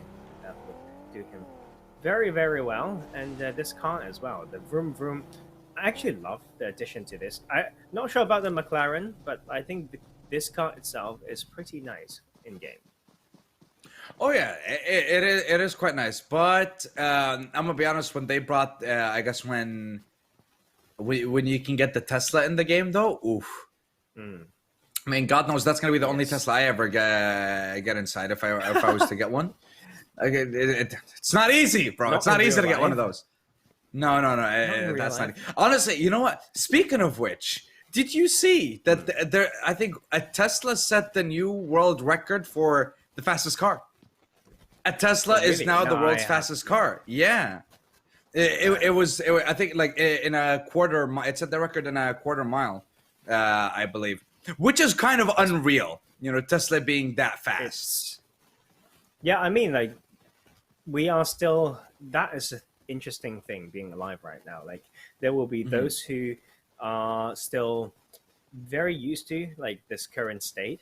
There will be those who really dare to go for something crazy because it's proved that you can't be too crazy. And then to Tesla to, you know, break things that with the hard work coming in, like, come on guys, like, that is a lot of hard work, like, from the right people in the right time, and failing after failing, and they're just making it work. And I'm happy for them, you know. I'm happy for humanity to make some of these progress as well. And soon, maybe, like, I don't know how we're going to turn out one day, Sandstorm, we can sit on in Dublin when we meet to talk about how we can maybe go on space travel, because like that is becoming a thing. Like, No. Space travel is for millionaires, man. We can't do that. Hey, come on. You never know. I mean, like, I mean, look, if I had I mean, in the future, maybe, hell yeah. I mean, maybe space travel will be a lot more, I guess, open to the public in the future. Yes. Maybe it might be cheaper. It might be easier. I mean, hell, who knows? Maybe 20, 30 years down the line, traveling to Mars could be a thing. Oh, yeah. Like, okay, now I'm sounding a little bit crazy, and that's understandable. It's okay. There we go.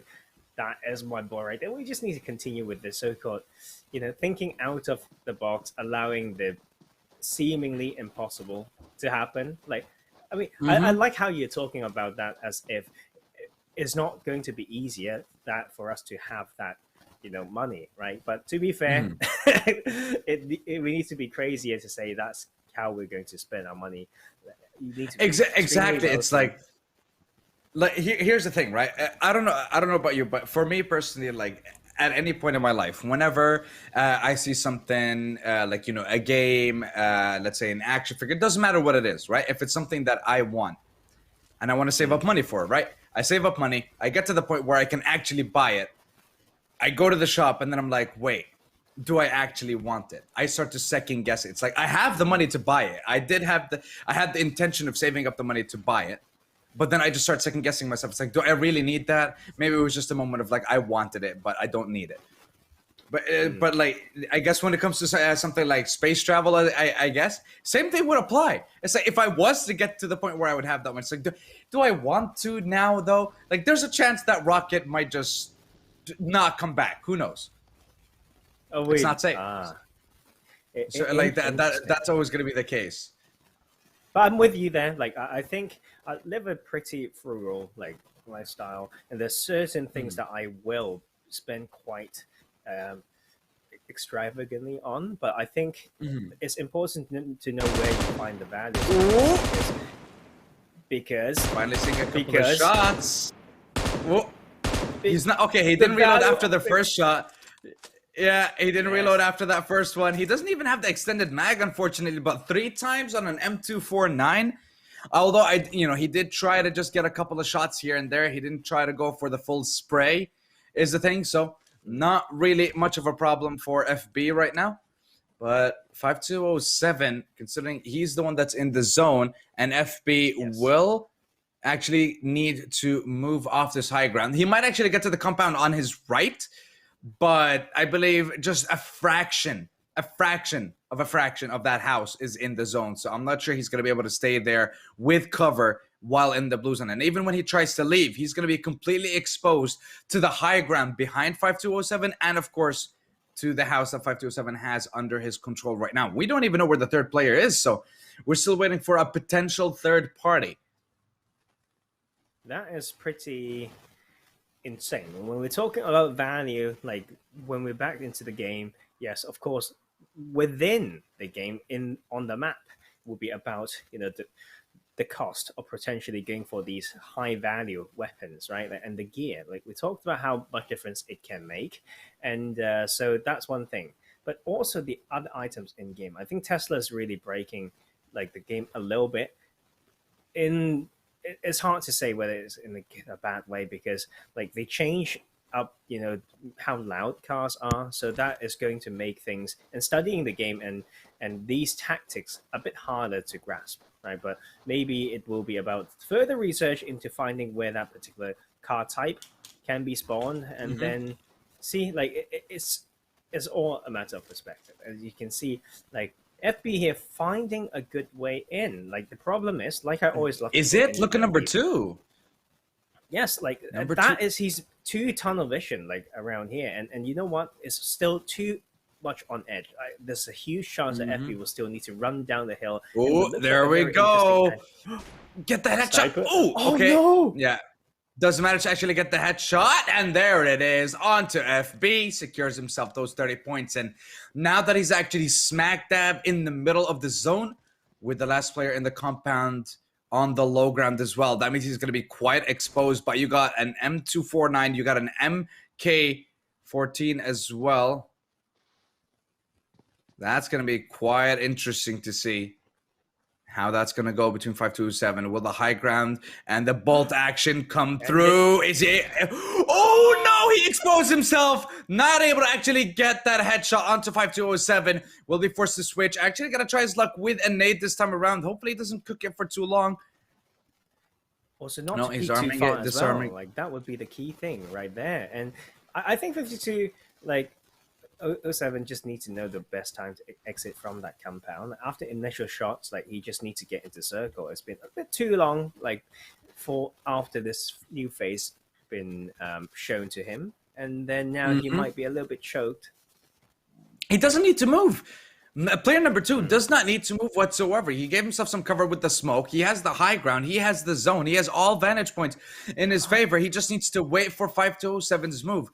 But it's not going to be an easy fight. We're talking about a level 3 helmet and vest here. So we're going to have quite a lot to shred through. Let's see who's going to be the one to come out on top at the end of this one. Only 3 players. Number 2's trying his luck through the smoke with the M4. Not getting any damage. But now, finally, he sets his sights onto 5207. Quite a lot of damage through the smoke. One more out of doing. That's it.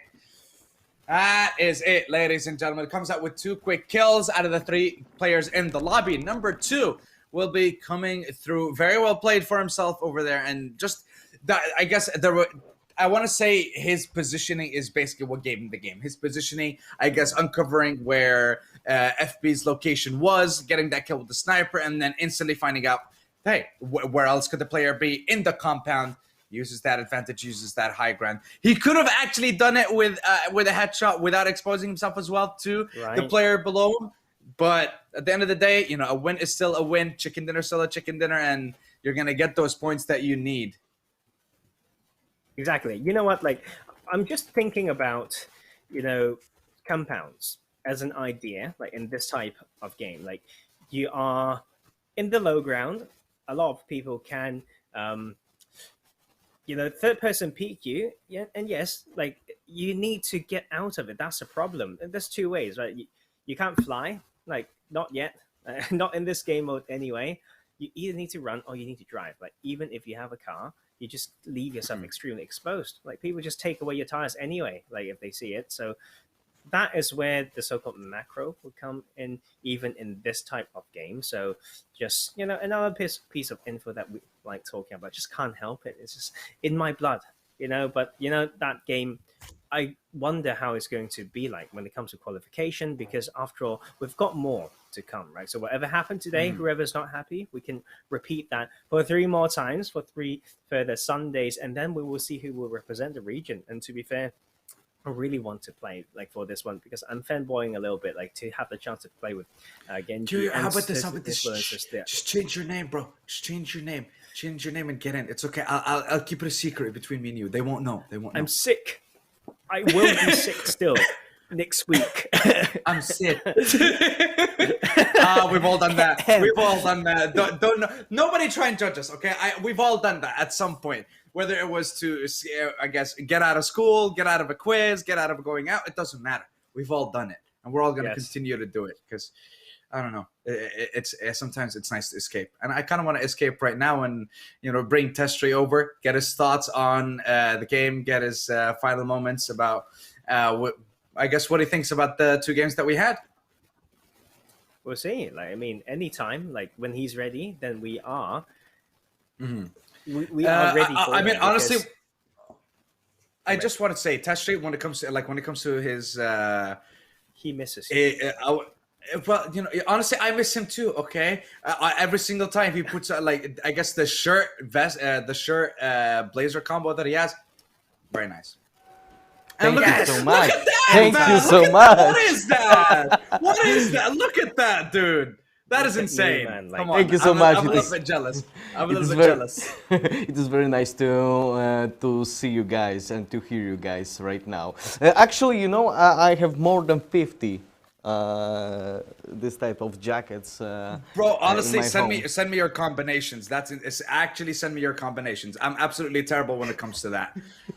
Okay, we can be in touch. We have our own SkillzVault Discord, so we can be in touch. But guys, let's talk about these games of today. We have seen that the chicken dinner was eaten twice, but when it comes to arguments, we can say, I think there's money on the table. You can meet your star, but I think we saw the most important argument right now in those games.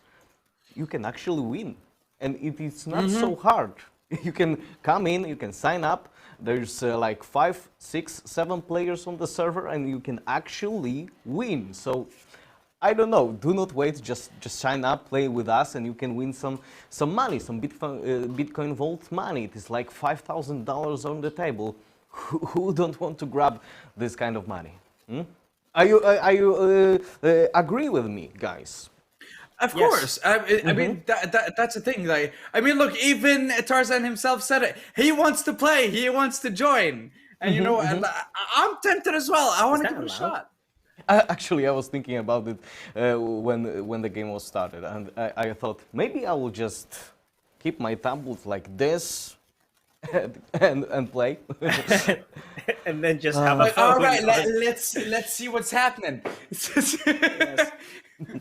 No. I think I'm not that good. But when we started the qualifications and I was driving to the studio, I was actually playing, and there was like 30 people on the map. But I needed to have my phone in my pocket because we were starting. So yeah, I think it is the most important argument that everyone can join, everyone can play. Maybe we'll see Professor Tarzan in the next week with a different nickname.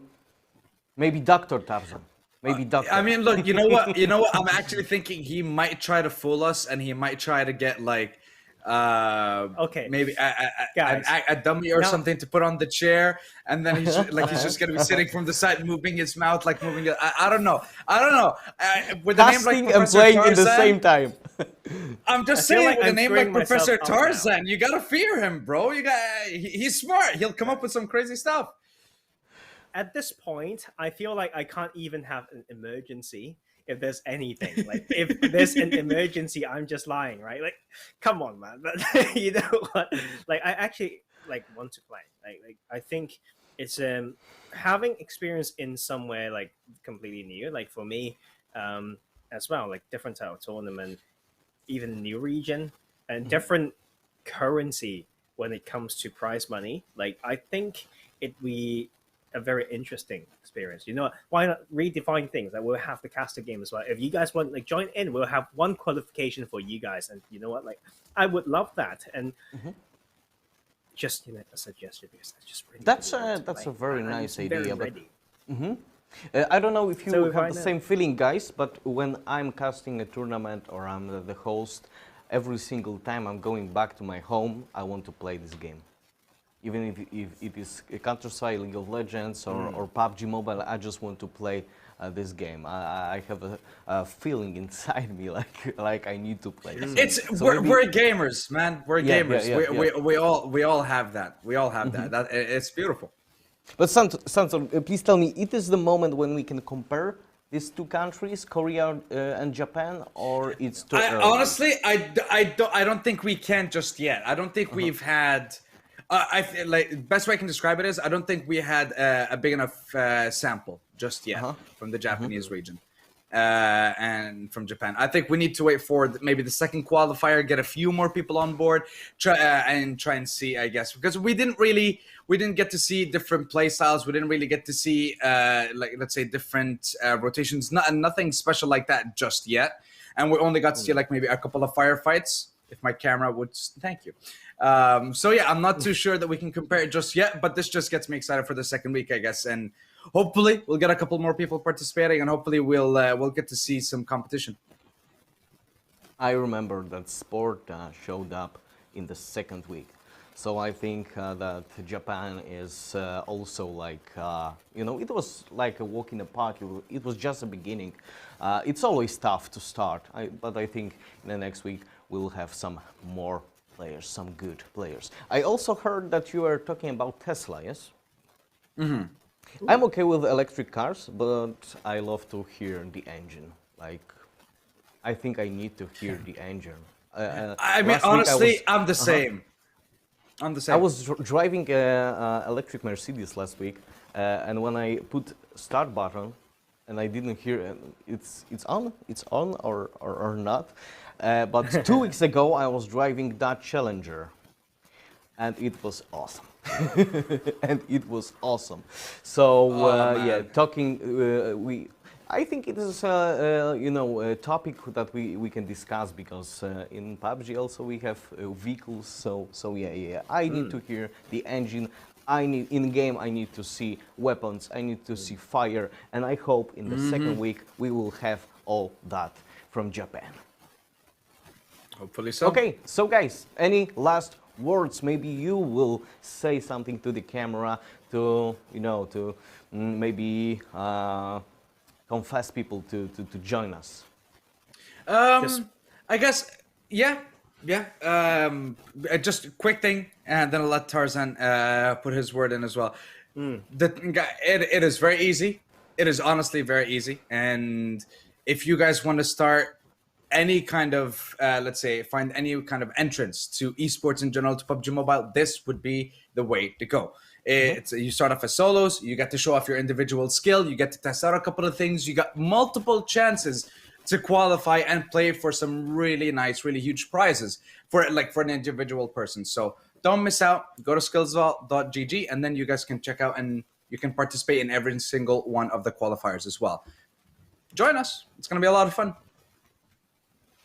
I agree. Like, just come in and test your skills. And I think there's several layers of learning, to say the least, right? Like you learn by being playing with a lot of audience. You play by having us to cast you. We're used to casting pro players, so that should help for any bit of even just map analysis or play analysis. And three, we're talking about getting some exposure, like to be able to potentially get in touch or speak with some, or even just play with some of these influencers are important. It helps you, speak to someone who can teach you even more. Last but not least, that if you can have any amount of that prize money, it can be a life-changing amount. You can reinvest into something else. If you want to continue in the field, you can upgrade your devices. So you know what, like I would literally honestly think about, in the weeks that I may not have to do this, I'm not sure whether